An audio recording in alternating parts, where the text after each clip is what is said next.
Hey everyone, this is Pastor Nat with Win the Day, and to help you do just that, we are going to talk about keeping your motivation pure. Use good judgment at all times.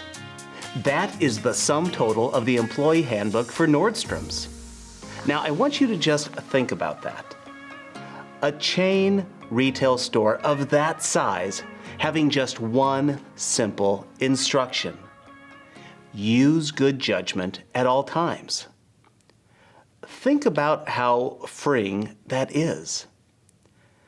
Now compare that to the employee handbook at your workplace. It's likely full of do's and don'ts. It feels overbearing. You can't even read the thing, it's so big. Jesus frees us from those overbearing man-made rules. He frees us to a life with boundaries, but not chains. What am I talking about? Well, let's turn back to Colossians chapter 2, verse 16 for the answer.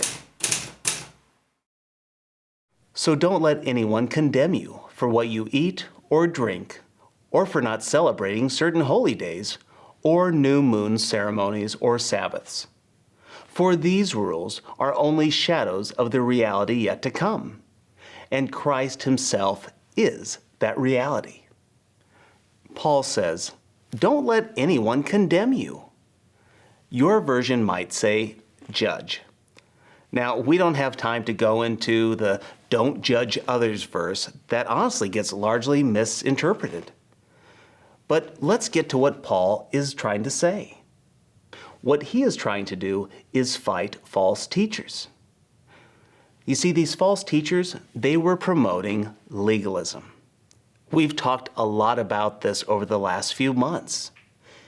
Legalism is that nasty teaching that Christ simply isn't enough. Yeah, Christ does some work, but you have to perform some man-made rules to finish that salvation. You see, what Paul is saying is, that's wrong.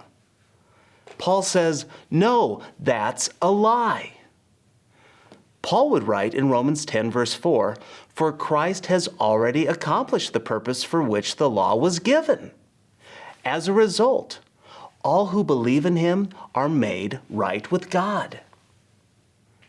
You see, it just doesn't make sense.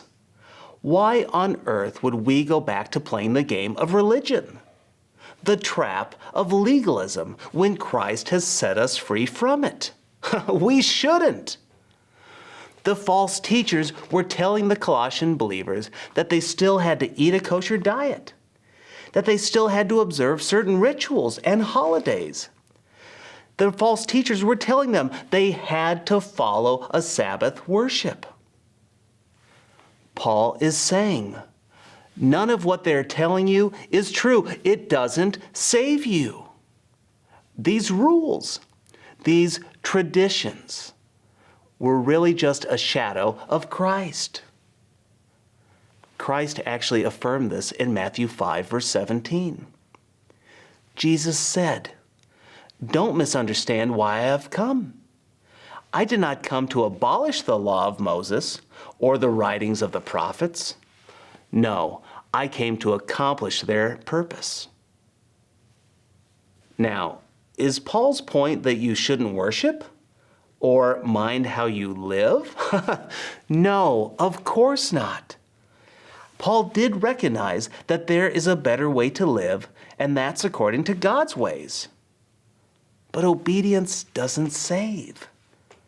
Rather, it's just evidence of our salvation. So let's not confuse conviction with requirement. Paul wanted the Colossian church, and us today, to live as free people who live by God's grace each and every day. So here's my challenge for you.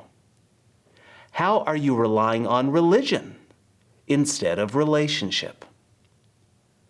Jesus is more concerned about your heart and your relationship with him than religious activity. Take time, evaluate your daily living, and filter it through your relationship with Christ. How exactly are you doing church? How are you doing prayer, giving, and so on? Are you doing it out of obligation? Are you doing it out of legalism instead of loving worship of our King? Take time today and find out, and then adjust your heart. Check your motivation. When you do this, when your heart is right and your motivations are pure, you will win the day.